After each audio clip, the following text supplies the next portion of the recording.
Hey, what's up, everybody? Welcome back to another episode of 40 Under 40, powered by Urban Arts Magazine. Hey, I'm your host, Giles, and I am super excited to talk to all these amazing creatives under the age of 40 who are taking over their relative fields in theater, dance, music, film, television, literary arts, visual arts, as well as in the media. Today, we have a multi-hyphened artist, creative, who is right now in the dance world, but comes from the theater world, works in film and television, and does a lot of different things that we're going to learn about today. I want you to help me to welcome Omar Ingram. Omar, what's going on, man?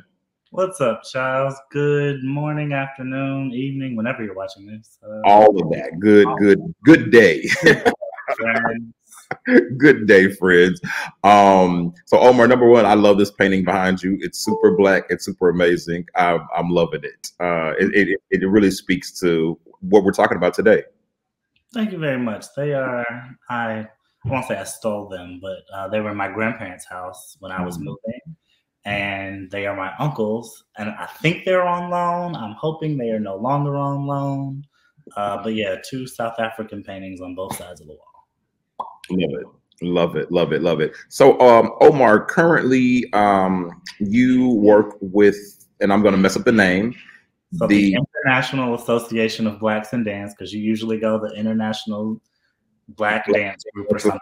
Yeah. But yeah, I'm the programs director and co-executive lead for the International Association of Blacks in Dance. Wow. And you've been in that position for a little while. So what does it all encompass? If there's a program, I have probably touched it in some way, shape, or form is like the quick and dirty casual answer. Okay. But what I've been in this position for 3-4 years, it'll be this year. It just seems to like blur everything together, it seems like. Yeah, it is all one and the same. Mm-hmm. That just threw me. I've been here for 4 years. I started out consulting on the shows and the conference and festival. Mm-hmm. Probably the biggest thing that I do and work on is the conference and festival. We now have a Co-High Move program, which is probably our largest program that we work on. Okay. Those are the two pillars, I would say, of my job. Okay. And then every other program that we bring for members, I design, cultivate, all of that fun stuff. Oh, nice. So let's dial all the way back. So let's see how you got there. So in growing up, were you in like dance class, theater class? Did you go to fine arts school? Tell us about you, Omar, in the arts. I started singing in the Atlanta Boy Choir in 4th or 5th grade. Went to school. I was doing performances, so I started doing all the drama stuff. I was doing maybe 2 or 3 shows a year for 7 years straight. Wow. And I'm doing like the clip this version. Singing in church choir, since from children's chorus when you like 3 or 4 and you giving those nice short songs. Right. All the way through high school. I did ensemble. When Atlanta Boy Choir, I did their ensemble, which was 30 kids who got to tour internationally. Nice. I did the high school chorus and ensemble, which was another 30 kids who got to tour internationally. Men's a cappella. Then when it was time to go to school, I wanted to go to school for musical theater. So I went to Howard Musical Theater. I'm shocked I did not put on anything that said Howard today. Did that. When it was time to graduate, I am an analytical person more than I probably would say I am a creative person. So as I was wrapping out and I was like, okay, what are we going to do? And I have as my parents would tell me, a lifestyle that I am accustomed to. So I needed to figure out how to take that musical theater background and transition it to a lifestyle that I am accustomed to. Right. So I started working at Woolly Mammoth here in DC as a short, I think, is the company management intern. I think the title is maybe like assistant to the production manager and artist relations manager. Okay. Took that, worked on some other stuff with a couple celebrities, went to New York, worked at the Public. We took the Public and then came back to IBD. Yeah. Okay. That was definitely the Cliff Notes version. That was definitely the Cliff Notes version. Right. So growing up in Atlanta, Atlanta, when you were there, wasn't Black Hollywood as it is now. It was slowly becoming that. Mm-hmm. So how was that training for you in Atlanta with the boys choir, with the high school, and then also like all of these amazing people coming out of Atlanta? How was that training for you in the arts? I was actually thinking about this today, how I probably, when I was younger, could have committed to training more. I was doing the things that I enjoyed, and a little bit of the things that just came naturally. And so as an adult, there's a little repositioning that I am working through. But I would say I was good. I felt good. Atlanta Boy Choir was not about being a part of Black anything. Probably one of, let's go on the safe side and say 3 or 4 kids who were Black. Maybe 6 of us were of color. And then with school, I went to a private school in Atlanta. I was one of 11 or 13 in the entire my grade. Right. So by the time I got to like the ensemble choir, I was one of the 30. I was the Black person of the entire choir. Gotcha. But my training was my training. Like, right. Who trains you is one thing. How you train and where you train is something different. And I think I had professors, teachers, who were deliberate in making sure that I was prepared in some way, shape, or form to be an artist if that was the route that I truly wanted to go. That's awesome. That's awesome. So we've been having this discussion with a lot of different artists about formal training versus training in the streets or training by doing. And so many people say, oh, I want to go get my, BA, I want to go get an MFA, I want to go get, doctorates or whatever. What's your positioning? Where do you land on the, let's just jump to MFA or even BA, but a higher education training versus getting in, to a program and doing? So I have a BFA. I applied for an MFA twice. Was it twice? Yeah, I applied for an MFA twice. The schools that I really wanted to go to, I was waitlisted or I didn't get in. The school that I did not want to go to, it was MA, but I was like, oh, let me apply, see what this is given, because it was in a warm city. I got in, I did not take it. But I think it's 6 in one hand, half a dozen in the other. I go back and forth about this all the time. Probably not in an MFA space, but thinking about getting an MBA, because I'm human, and at some point I'll probably be like, all right, what's the next step? Right. Where do I want to go? But with most master's or terminal degrees, you need experience to get to them. Right. So you got to get out in the field, in the streets, do the work to then come in and be a part of a cohort that you can contribute to. Is what I am finding most schools are interested in, or the people that I was talking to who got into schools have been working in spaces where they had a little bit more to bring, to give. And then they went after their degrees. By no means, when we put it in like a financial space, I think if you go into school, it should be paid for. I don't think anybody needs to go and incur debt, because we have lots of artists, talented people who have never gone to school, who can do the exact same work. We could do the exact same work, whether we have gone for our master's, our bachelor's, or no degree. It's about opportunity and seeing the potential someone has to better an organization or the field. Makes sense. Makes sense. I love that answer. Love that answer. I want to switch gears just a touch, but not really. So you started off as a performer, and then you moved into stage management. Now you're into arts administration.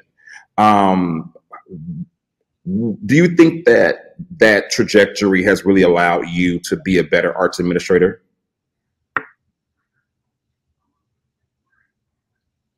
Sure. I think as a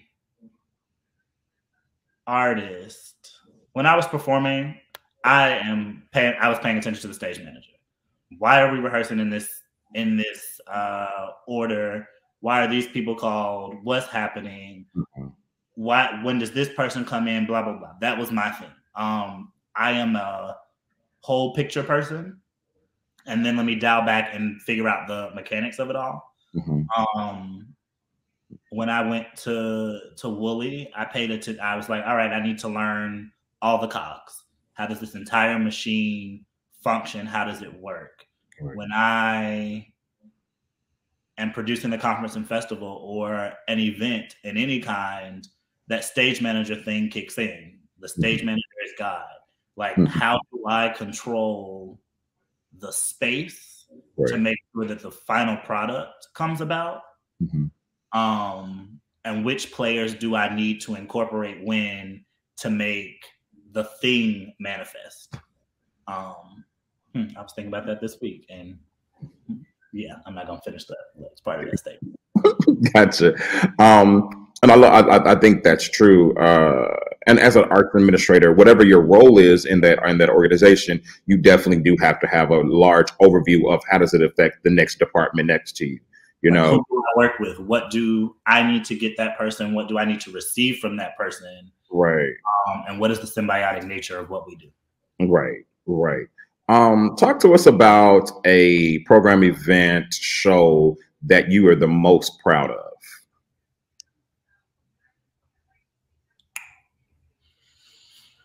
That I'm the most proud of. I would probably say the conference and festival I produced in 2019 in Dayton, Ohio. As I took my role at IBD, the biggest thing for me, having worked on the conference and festival in a stage management capacity for, at that point, I think we were like 6 or 7 years. That holistic approach and understanding of how the entire conference works together. That was my big thing of coming in saying, these are all the pieces. We have performances, I have 90 something dance classes that I need to happen. Right. I have 60 dance companies that I need to tech and be on stage, where some of their artistic directors or choreographers are also teaching my classes. We did like 30 sessions. There's some crossover in that space. We do 5 auditions. There's crossover in that space. Right. How do I make sure that every person can be where they need to be able to get between spaces so that each individual component piece runs the way it needs to? Right. And so that was the first one that I got to do. So that one probably sits it's right here for me. Right. As, oh, you did that? You figured out the mechanics of it? Right. If back then this entire wall would be filled with sticky notes, or really my office, of like, this is where everybody needs to be, and this is the game plan. Right. And when you got there, it was like, oh, this thing is, once the ball started rolling, we just got to roll. Right. That's amazing. Because I'm thinking about the logistics of that, and I'm just like, whoa, that's a lot. That's a lot. You said what? I missed it. COVID go away. Yeah. So now are you guys doing virtual festivals and conferences? We're doing virtual programming, but people don't want to go to virtual stuff no more. Yeah. We're Zoom. Yeah. I'm like, all right, I need something to do. We're supposed to be, I'm going to speak it into existence. We are resuming our conference and festival in Toronto, January of 2023. I'm coming. I will be there. Okay, it's going to be cold, but come on. I'll be there. Yeah, it's going to be dope. Y'all can be a sponsor. Look at that plug. Come on, development. you have had the opportunity to be mentored by some of the greats. I won't name names, but like, yeah, you have had the opportunity to be mentored by some amazing people.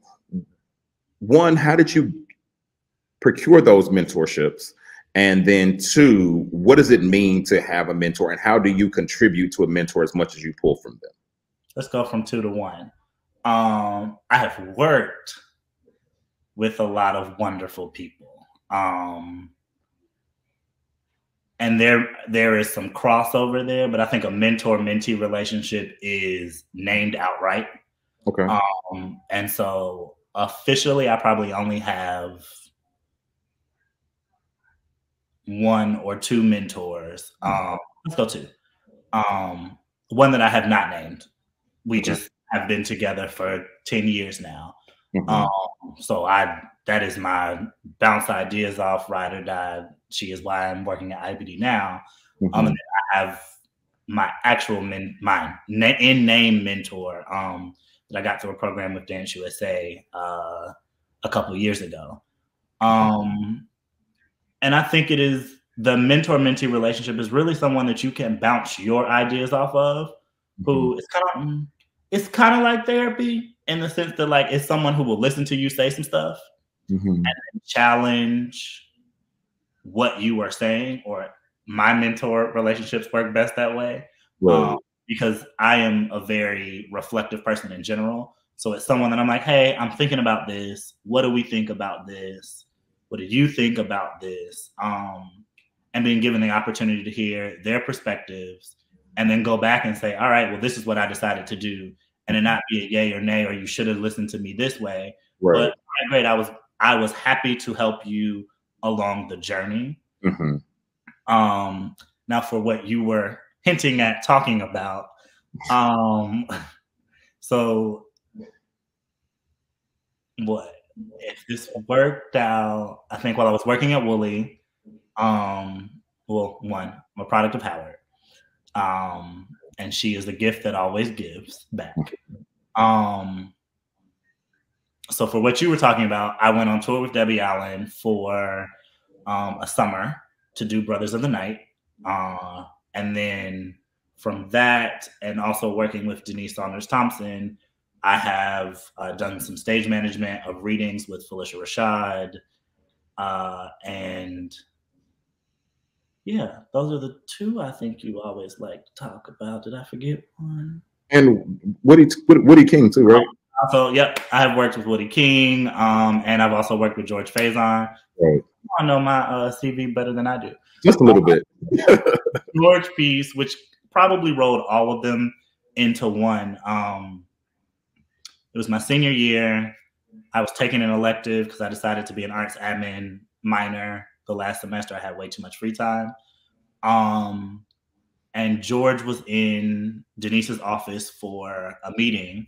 We were supposed to have class. I walked in and was like, oh, my bad, we're not supposed to be in here. That was our class for the day. And we just bounced ideas. Wow.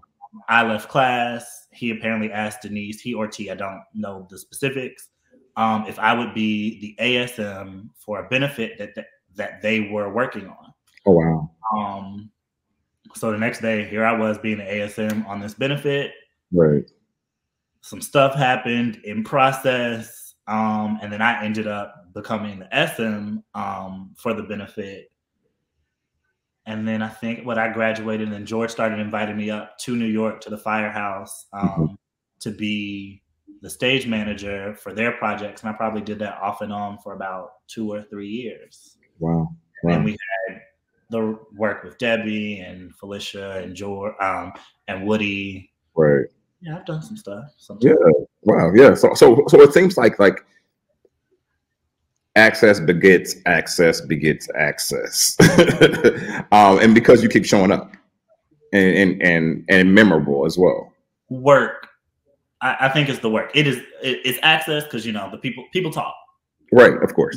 It is the networking and letting the network work for you. I'm going to put that on the shirt. Let the network work. Yeah. I said it wrong. It's one of Denise's quotes. I got to really remember it. Gotcha. But it is really about like letting the network work. The only job I have had that I applied for. The public. Yeah, was at the public. I do know your. No. Also, this is bad. I should not say it out loud, but I'm gonna go ahead and say it. Also, when I worked at the Apollo, I applied for that. Yeah. We're gonna, you know. We're gonna jump. I know that story too. Horrible mistake in that one, but it's okay. And not a horrible mistake for going to work at the Apollo. Gotcha. But those were like really the white organizations, because I applied to work at Wooly. I applied when I was interning at Stomp. I applied for that. Like I applied to go into their spaces. But in the Black spaces, I showed up and I did the work, and they gave me other opportunities to continue doing the work. That's dope. That's dope. So to that little boy or girl who's in high school right now, trying to figure out what they want to do, they really want to get into arts administration. What are some pointers that you would tell them? First, do not beat yourself up of trying to figure out what you want to do. It's life. Life changes. We are all here. We have all said, oh, I'm going to do this. And you get 5 years down the line and like, oh, I'm not enjoying that. That's not speaking to me. Truly follow your heart. Skill sets transition to different spaces. It's a skill set. It is not pigeonholed to any specific medium, art form, sector, career. But for arts administration, it's a business. When I first got to Howard, the biggest thing that they would always say to us is business show, not show business. And so focus on the business. And a business acumen will take you where you want to go. And understanding it's a little less about the like creatives are emotional beings. We bring all of that.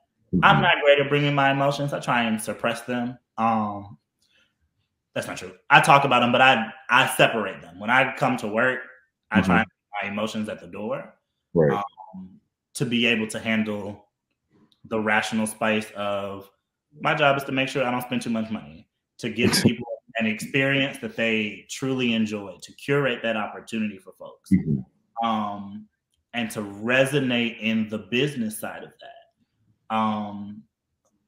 Don't be afraid of it. Like most people coming into arts admin are creatives. We're like, I want to transition somewhere. Don't limit yourself. Be open to everything. Go out, try everything. Try being a stage manager. Try being a company manager. Try being a director. Try it all, because something in the entire microcosm will work out for you and will speak to you. And if it doesn't, that's okay. That's good. That's good. Omar, what's next? What big projects can you talk about? I know there's some that you probably can't talk about, but what big projects can you talk about?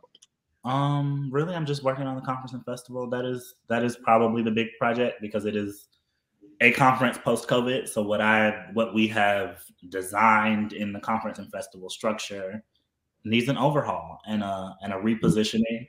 And we're doing it internationally. So that is probably what I'm going to spend the next, what are we at? 11 months. So let's say 8 months. Wow. Trying to curate and figure out. But I think that's it. I mean, you know me, I'm always trying to hop on a plane. Right. Always hop on a plane. I'm surprised you're in the States now. I'm surprised. 2 weeks ago, we'd had this at a tropical location for my background. Hilarious. And then Omar, if people want to follow you, how can they follow you on social media? My work, social media, Instagram is omar.iabd. Okay. Gotcha. Omar.iabd is how you follow Omar. And then Artist Noor, but that's the personal Instagram. Yeah. Personal Instagram. So we're just going to use the work one. And then how can we follow IADB? IABD, but it's close. You almost had it. Okay, IABD. Okay. Yeah, I did. I heard myself. IABD Inc. is the Instagram. Okay. Because I always mess it up. See, you can't get on me about messing it up. Well, I just don't remember if it has the or not. That's a little different. Okay. Okay. It is IABD Inc. I think that's also the Facebook and the Twitter. Okay. And what's the website? IABD Association spelled out .org. .org. Got it. All right. So make sure you go and follow everything Omar is doing and everything at IABD is doing as well. Yes, IABD. Yes, got it.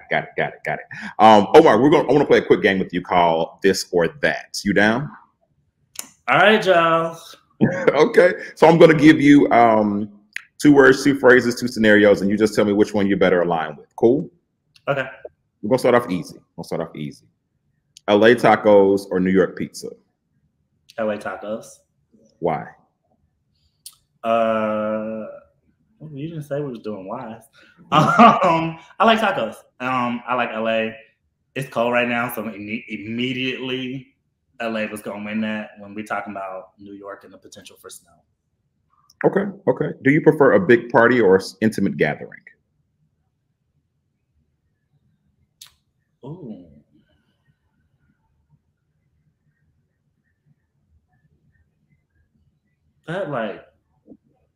I go back and forth, but I would probably say intimate gathering. I am always, all my friends come over for Sunday dinner. I am cooking real Sunday dinners or whatever. So probably an intimate gathering. I pack about 10 people in here. We have a good time.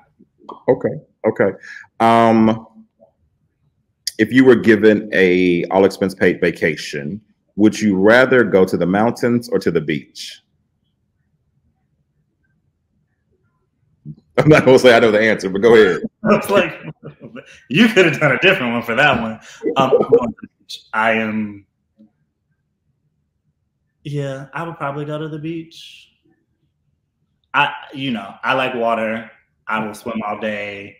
I love the opportunity to hop on a catamaran and spend the day on the water, to lay on the beach, to be at the beach. But equally as important is time in the woods, no phone, reflect, relax, space out. I could rock either way, but I'm probably gonna pick the beach. Yeah. Would you prefer to have $1 million in cash or $1 million home? Cash. Why cash? I got a home. Okay. I mean, $1 million. What is $1 million home? That is. I can spend cash. $1 million home here in DC is different than $1 million home in Atlanta. It's different than $1 million home in New York. Yeah. And a home is a home. It's me. Yeah. So I'll take the cash. Okay. Would you rather be, if you had a superpower, would you rather be invisible or be able to fly? Fly. Why? I know I got to get the why. I just answer the question and I come back for the why. Get everywhere faster, truth be told. Okay. And I can just fly. It's not like I don't need to refuel or anything. Right. We going on vacation. Let's go. I'll be in the Maldives tomorrow. Gotcha. Okay. Come on, Maldives. I hear you. Last question. Boys in the Hood or Friday?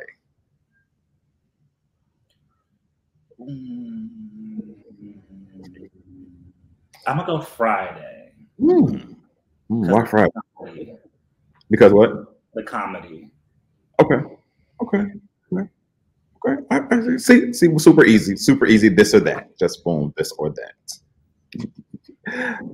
So Omar, hey man, thank you so much for joining us today for this podcast for 40 Under 40, and congrats again. Thank you so much, Giles. This was fun. I enjoyed myself. Yeah. So this has been another episode of 40 Under 40 with Urban Arts Magazine. Make sure that you support our Black artists. If you have money, go and give to IABD association.com. They need all your dollars. Yeah. Oh, it's .org? Uh-huh. Oh, .org. Yeah. So make sure you give them all your money. Support, and follow everything Omar is doing. Until next time, we'll see you later. Peace.